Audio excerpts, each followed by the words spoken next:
برسر موقع بات کہی، پہلے اس پر بیعت کی اور اس کے بعد انہوں نے کہا کہ اس مسجد کے رب کی قسم انی لناصح لکم، میں تمہارا خیر خواہ ہوں۔ اس مسجد کے رب کی قسم، یہاں پر وقائی والوں تک جس مسجد میں انہوں نے خطبہ دیا ہے، اس لیے کہ اگر مسجد مکہ وغیرہ کی طرف اشارہ ہوتا تو رکھتا کعبہ وغیرہ کی قسم کھاتے، لیکن سب تو مسجد ہے تو اسی مسجد کی اس پر بنی ہے، اس لیے یہ قسم اسی کی قسم ہوگی۔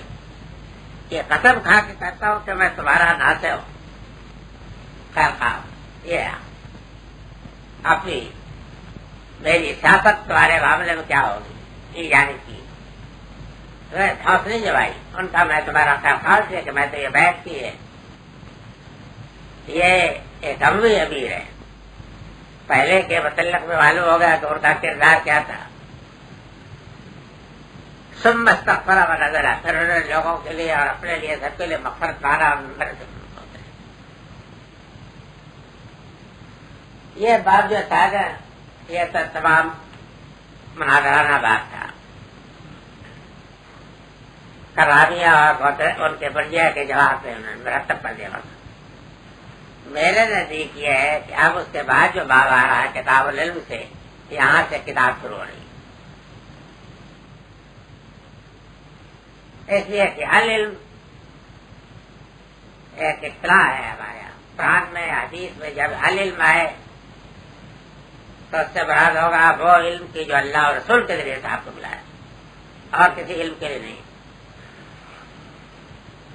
اگر اطلب العلم ولو بالسن بھی ہو کہا جائے تو اس کا بھی مطلب یہ ہوگا کہ اگر اللہ اور رسول کے علم کے حاصل کرنے کے لیے تو بھائی یہ مشقت بھی کرنی پڑے کہ چین تک جانا پڑے تو جاؤ، لیکن علم سے مراد ہر علم نہیں ہے۔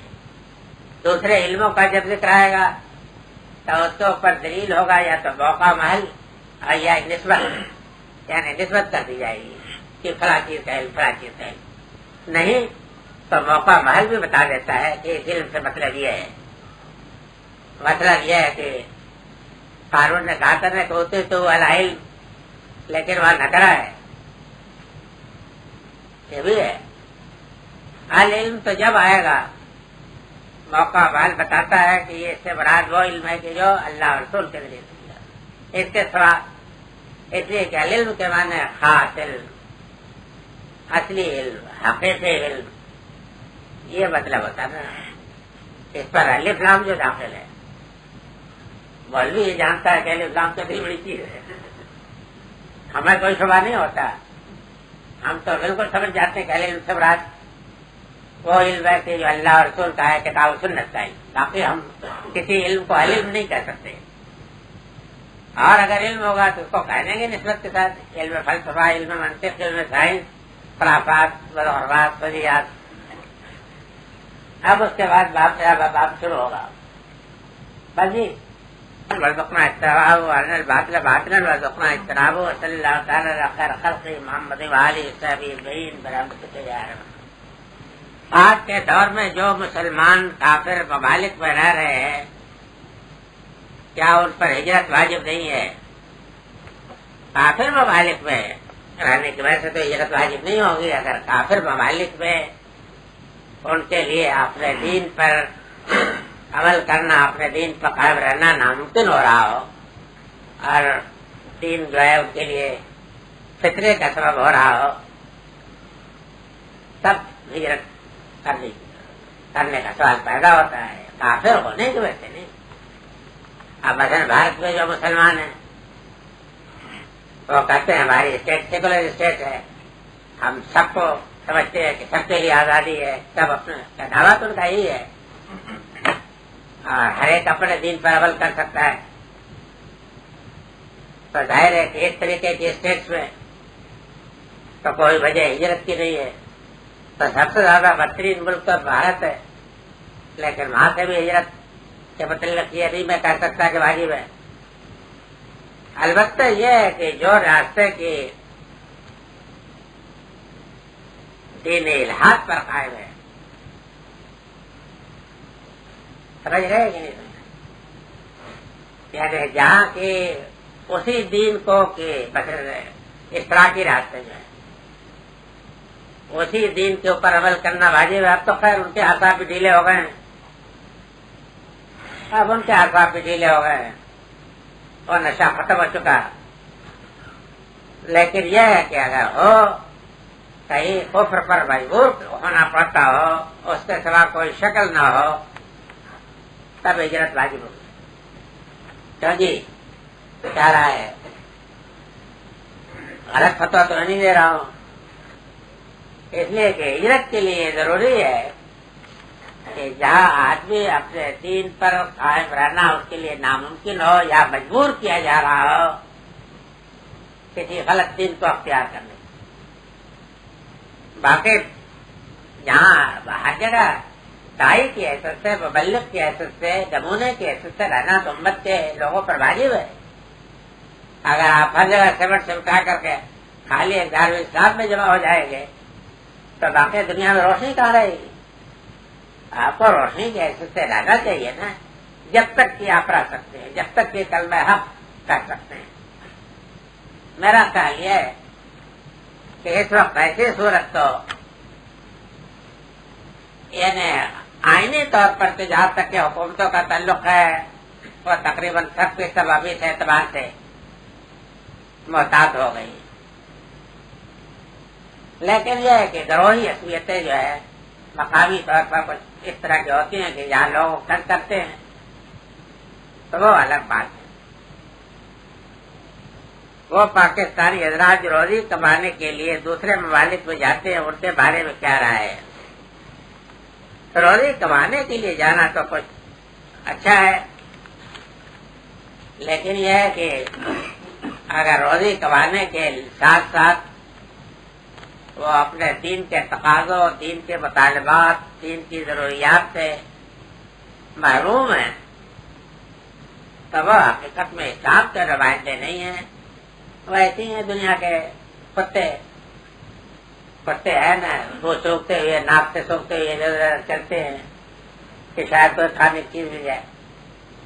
پیسے کا جہاں سیکھ سماتا چلا جاتا ہے, جہاں اس کو خیال ہوتا ہے کچھ بھی زیادہ کمائی ہوگی, ان کے متعلق سوال کیا ہوگا؟ وہ مسلمان کے متعلق سوال نہیں ہے, وہ تو کمانے والوں کے متعلق ہے. باب فضل العلم وقول اللہ تعالی یرفع اللہ الذین آمنوا منکم والذین اوتوا العلم درجات واللہ بما تعملون خبیر. وقولی عز وجل رب زدنی علما.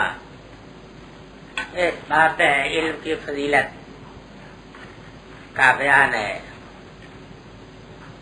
اور اس بارے میں اللہ تعالیٰ کا یہ قول کہ اللہ تعالیٰ تم میں سے ان لوگوں کو کہ جو ایمان لائے گے ان کے درجے بلند کرے گا, اور جن کو علم ملے گا ان کے بلند درجے ہوں گے, اور اللہ جو کچھ تم کرتے ہو اس کی خبر رکھنے والا ہے. اور اللہ تعالیٰ کا یہ بھی ارشاد ہے کہ نبی صلی اللہ علیہ وسلم کو یہ دعا سکھائی گئی کہ رب جتنی علما, دعا کرتے رہو کہ رب میرے علم میں اضافہ. یہ باب جو ہے فضیلت علم میں ہے. اب یہ سوال کہ علم سے مراد ان لوگوں کا کیا چیز ہے, تو ظاہر ہے کہ وہ برادری جو ہمارے یہاں براد ہوتی ہے. ہمارے یہاں علم جو ہے علم طب بھی ہے, علم سیاست بھی ہے, علم معاش بھی ہے, علم معیشت بھی ہے, انجینئرنگ بھی ہے. تو یار ہر چیز کو علم کرتے ہیں. ان کے علم سے مراد جو ہے وہ علم ہے کہ جو وحی اور نبی کے ذریعے سے اللہ تعالیٰ کے نبی کے ذریعے سے آتا ہے, جو اللہ تعالیٰ سے براہ راست کرتے کو ملتا ہے رسول کے ذریعے سے. اس کو علم کہنے کی وجہ یہ ہے کہ دوسری چیزیں جو ہیں ان کا علم ہونا تو نسبتی ہے اضافی. اور بہرحال جیسا کہ میں نے عرض کیا وہ زندگی کے ایک پہلو سے تعلق رکھتے ہیں، چاہے جو علم بھی ہو، اور اس کی تمام تر بنیاد استقرا پر، قیاس پر، تجربے پر، اس پر ہوتی ہے۔ لیکن یہ علم جو ہے وہ براہ راست اس کے پاس سے آتا ہے کہ جو تمام علم کا مخزن ذریعہ ہے، اس کے ذریعے سے آتا ہے کہ یہ بالکل محفوظ ذریعہ ہے۔ دوسرے یہ ہے کہ یہ علم جو ہے زندگی کے ہر پہلو پر حاوی ہوتا ہے۔ باقی جتنے بھی علم ہیں ان کا تعلق تمام تر اسی زندگی کی ضروریات اور محتاج سے ہوتا ہے۔ آپ کو مکان کی ضرورت ہے تو اس کے لیے تعمیر کا علم ہوتا ہے، آپ کو کپڑے کی ضرورت ہے تو اس کے لیے کپڑا بنانے کا علم ہوتا ہے۔ لیکن یہ علم جو ہے جو اللہ تعالیٰ کی طرف سے آتا ہے وہ پوری زندگی پر حاوی ہوتا ہے، یعنی اس دنیا کی زندگی پر بھی اور اس کے بعد جو زندگی آنے والی ہے اس کے لیے بھی، دونوں کے اوپر حاوی ہوتا ہے، اور کوئی علم اس طریقے سے حاوی نہیں ہوتا۔ اس کی وجہ یہ ہے کہ اس علم کا تعلق جو ہے ہماری عاجل ضروریات سے ہے۔ باقی رہ گیا کہ جو بعد والی زندگی ہے اس زندگی کو یا تو اس کے متعلق کسی علم کا انہوں نے ذریعہ سمجھے ہی نہیں کہ اس کے جاننے کا کوئی ذریعہ ہے، یا یہ ہے کہ اس کی کوئی اہمیت نہیں تھی، اس لیے کہ آئے گا تو دیکھیں گے، اس کی کوئی اہمیت نہیں ہے۔ لیکن اس علم میں جو ہے سب سے زیادہ اہمیت اسی پر دی گئی ہے۔ اس کی وجہ یہ ہے کہ اس علم کے لیے تو آپ کے اندر ایک جو ہے تقاضا موجود ہے نا، آپ کی ضرورت ہے تو آپ چاہتے ہیں، لیکن اس علم کے لیے فوری کوئی تقاضا نہیں ہے۔ درحال ہے کہ اصلی زندگی وہ ہے، یہ زندگی تو چند سالوں کی ہے، اصلی زندگی وہ ہے۔ تو یہ علم جو ہے اس علم نے یہ کیا ہے کہ اس زندگی سے متعلق تو ہر شعبہ زندگی سے کے متعلق وہ اصولی باتیں آپ کو بتا دی ہیں کہ جو آپ کے اس گوشے کے فور کارنرز کو معین کر دیں، چاروں گوشوں، تاکہ آپ کو ذاتی تجاوز، کوئی ظلم ذاتی نہ کر پائیں۔ باقی رہے گا کہ وہ کس طریقے سے آپ کریں،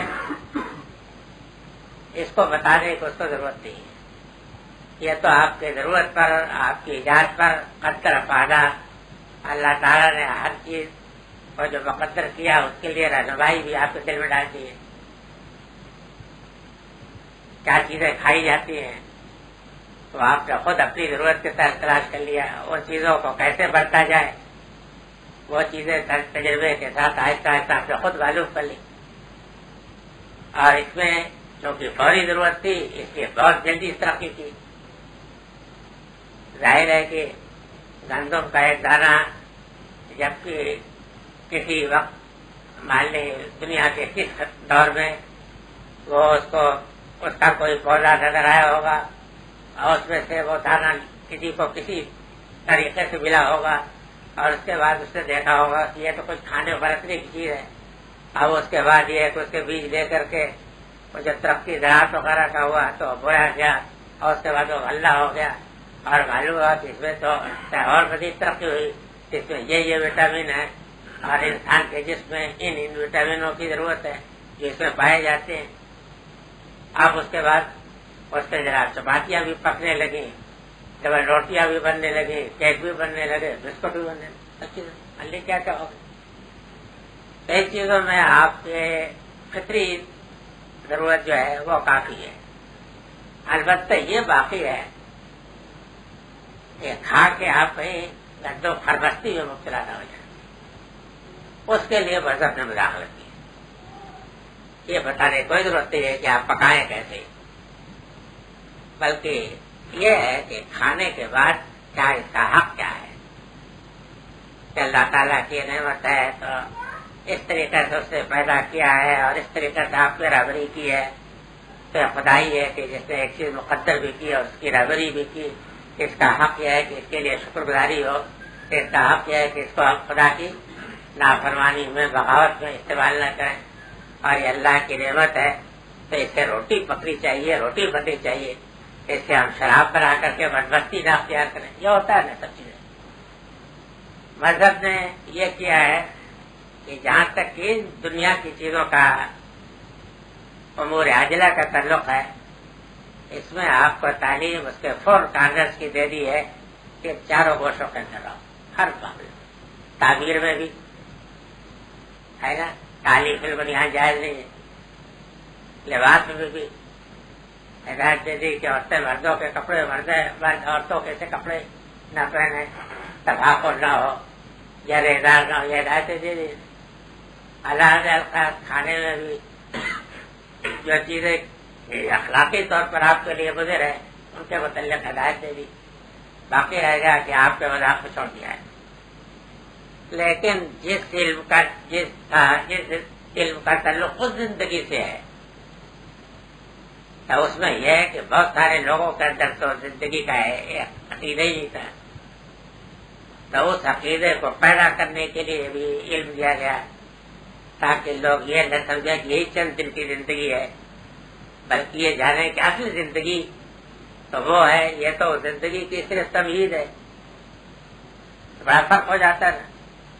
تو اس زندگی کے دلائل بھی بیان کیے, اس کی تمام جزیات بھی بیان کیا, تمام تفصیلات بیان, اس کی ضرورت تھی. اور وہ ایسے ذرائع سے بھی بیان کیے ہیں کہ جو آپ کی فطرت کے اندر بھی ودیت ہے. جس طریقے سے کہ یہ دنیا کی ضروری چیزوں کا علم ہے فطرت میں, اور مزید اہتمام یہ کر دیا کہ اس کو قطعی ذریعے سے بھی دے دیا ہے. میری بات سمجھ آئی ہے, قطعی ذریعے سے بھی دے دیا گیا تاکہ وہ بالکل مشتبہ نہ رہے. باقی رہ گیا کہ زندگی کے معاملات میں قرآن کی رہنمائی اسی طریقے سے. اب یہ ہے کہ بکواس کرنے کا شوق ہو یہ بھی کر سکتے ہیں کہ قرآن کی جو سب ہے یہاں تک کہ طب کا سارا علم بھی اس میں ہے, انجینئرنگ کا سارا علم بھی ہے کہ نہیں. اور دنیا کے جتنے بھی گوشے ہیں, سائنس کے جتنے شعبے ہیں, ان کا علم ہے. حالانکہ اگر ایسا ہو تو یہ معلوم ہوگا کہ بالکل فضول کام کیا گیا ہے کہ جو ہمارے اندر سارا کوٹ کوٹ کے بھرا ہوا ہے, آخر یہ کس کام کی چیز تھی. تو اس کے لیے تو فوری طور پر آپ کے اندر تقاضا ہے نا. تو اس میں یہ بتانے کی ضرورت نہیں تھی کہ یہ کرو, اس طریقے سے کرو, اس طریقے سے حلوہ بناؤ, اس طریقے سے گوشت بناؤ. یہ ضرورت ہی نہیں, آپ بنائیں گے. صرف یہ ضرورت تھی کہ چاروں گوشے اس کے بیان کر دیے. علم کا فرق یہ معلوم ہو گیا نا. امام صاحب نے اس سے بحث نہیں کی ہے, اس بارے میں کوئی روایت نہیں دی. تو یہ ہے کہ اب اس کو اگر وہ کہیں کہ چونکہ نہایت واضح بات تھی اس لیے امام صاحب نے اس کو نہیں دیا, تو یہ بات صحیح نہیں معلوم ہوتی. اس لیے کہ واضح تو نہیں. ہمارے زمانے میں تو بالکل گم ہے یہ مسئلہ کہ علم کے مراد کیا ہے نا. تو کہتے یہی ہے کہ چونکہ یہ بات واضح تھی تو علم سے مراد میرے نزدیک یہی ہے. وہ علم قطعی کی جو اللہ تعالیٰ کی طرف سے ہماری دنیا کے, ہماری دنیاوی زندگی کے مختلف گوشوں کی حد بندی اور آخرت کے سے متعلق تمام علوم کے بیان پر بندی, وہ العلم ہے. اب یہ ہے کہ کہیں اگر العلم بولا جائے گا خالی تو بہرحال اس سے یہی مراد ہوگا جو بیان کر رہا ہوں. اگر نسبت اور اضافت کے ساتھ بولا جائے تو جس اضافت کے ساتھ بولا جائے گا وہ سمجھا جائے گا. اگر کہیں اشتباہ ہو تو موقع بحال معین کرے گا کہ ہاں العلم مراد ہے یا کوئی اور علم جو دنیا کا وہ مراد ہے. اس بات میں انہوں نے یہ فضل علم کا بیان ہے, اور اس میں ایک تو آیت نقل کی ہے جو وعدہ اس مفہوم میں کہ اللہ تعالیٰ اہل ایمان میں سے تم میں ان کے درجے بلند کرے گا اور جن کو علم ملے گا ان کے بڑے بڑے درجے ہوں گے، اور اللہ جو کچھ تم کرتے ہو اس کو خبر رکھنے والا ہے۔ دوسری آیت یہ نقل کی ہے کہ رب اتنی علما کہ پیغمبر کو تعلیم کی گئی کہ تم اپنے لیے علم کی ذاتی دعا کرو، تو ظاہر ہے کہ جب پیغمبر کو جس چیز کی تاکید کی گئی ہے تو اس سے بڑی کیا چیز ہو سکتی ہے۔ لیکن لطیفہ یہ ہے کہ اس میں کوئی حدیث نہیں نقل کیا جاتا، کوئی حادثہ ہے جو پہلے باب میں ہے، کوئی روایت اس لیے اس کے بعد دوسرا باب شروع ہو رہا، اس میں نقل نہیں کی کوئی نہیں۔ اب اگر یہ کہیے کہ امام صاحب کے نزدیک اب ان کے بہار پر کوئی روایت اس میں ملی نہیں، تو یہ سوال پیدا ہوتا ہے کہ پھر باب قائم کرنے کی کیا ضرورت ہے؟ اور اگر یہ کہیے کہ آیت کافی ہے، جیسا کہ پہلے باب میں تو کہتے تھے لوگ، اگر یہ آیت کافی ہے تو یہ قرآن کی تفسیر تو نہیں ہے، یہ تو حدیث کا مجموعہ ہے نا۔ اس وجہ سے یہ جوابات تو یوں ہی ہے، سرسری ہے، نکات بعد الوقوع ہیں، ان کی میرے نزدیک کوئی اہمیت نہیں ہے۔ اب یہ ہے کہ کیا وجہ ہوئی ہے کہ دو آیتیں تو نقل کر دی، اور آیتیں بھی جو نقل کی پوری پوری رہی، بلکہ بس سمجھ لیجیے جیسے کوٹ کر دینا ہے یا حوالہ دے دینا ہوتا ہے اس طریقے سے کی ہے، باقی رہ گیا کہ اس کی تفصیل آپ نکالیے، تو یہ اس کی کیا وجہ ہے؟ میں اگر چاہو تو ان لوگوں کے نقطے بیان کر دو جو انہوں نے بیان کیے ہے، لیکن میں شروع سے عرض کر رہا ہوں کہ اس کتاب کی روایت مکمل ہونے سے پہلے شروع ہو گئی۔ یہ بات معطا میں بھی ہے، اس میں بھی ہے، ورنہ یہاں یہ بات بھی صحیح نہیں معلوم ہوتی کہ اس مضمون کی کوئی روایت نہیں تھی۔ اس مضمون کی روایات تو ہیں، مسلم میں بھی ہیں، معطا میں بھی ہیں، اور کتابوں میں بھی ہوں گی۔ البتہ یہ کہہ سکتے ہیں کہ امام بخاری کے معیار کو نہ اترتی ہوں گی پوری، لیکن